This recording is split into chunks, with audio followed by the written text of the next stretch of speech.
రామాయణంలో రాముడి గురించి వాల్మీకి మహర్షి ఇలా చెప్తూ ఉంటాడు. ఎంత క్లిష్ట పరిస్థితి వచ్చినా, ఎంతమంది ఎన్ని దూషించినా రాముడికి అసలు కోపమే రాదట. ఎందుకు రాదు? కావాలని కోపం ప్రదర్శిస్తాడట, కోపం తెచ్చుకుంటాడట లోపల నుంచి. ఎందుకని ఇలా రాదు? ఎవరన్నా తిడితే కోపం రావాలి కదా. రాముడికి కోపం ఎందుకు రావట్లేదు? రాముడు చాలా సాత్వికమైనటువంటి మనస్తత్వం కాబట్టి వారి వారి తమ రజోగుణాలు చూసి లోపల నవ్వుకుంటూ దాన్ని అంటే చాలా సున్నితంగా వాటిని తిరస్కరిస్తాడు.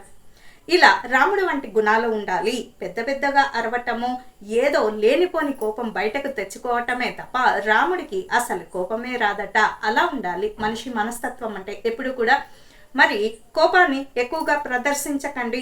ఒకవేళ యుద్ధము అనివార్యమైనప్పుడు మహాభారత యుద్ధంలో శ్రీకృష్ణుడు అర్జునుడికి తెలియజేసినటువంటి వాక్యాలు ఒకసారి మనము సమీకరించుకుంటే, గుర్తు చేసుకుంటూ ఉంటే, నీ ప్రమేయం లేకుండా యుద్ధం చెయ్యాలి, అది అనివార్యమైనప్పుడు అంటే అది ఇంకా ఖచ్చితంగా యుద్ధం చెయ్యాలి అనే క్లిష్టమైనటువంటి సమస్య వచ్చినప్పుడు చెయ్యండి.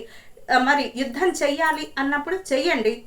తిరిగి సాధారణ స్థితికి సాత్వికంగా అయిపోండి.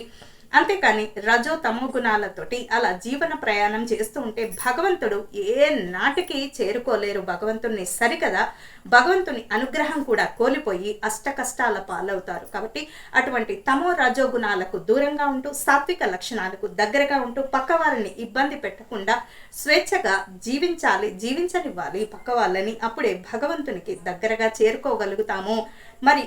ఈ విషయాలు కేవలం చెప్పడమే మాత్రమే కాదు, వినడమే కాదు, అవి ఆచరించాలి కూడా. అలా ఆచరిస్తూ ఉంటే అప్పుడు మీరు భగవంతుని దగ్గరికి వెళ్ళక్కర్లేదు, భగవంతుడే మీ దగ్గరకు చేరుకోవాలని ప్రయత్నిస్తాడు అని తెలియజేస్తూ నేను మీ అనుపమ. లోక సంస్థ సుఖినో భవంతు, సర్వే జనా సుఖినో భవంతు. స్వస్తి.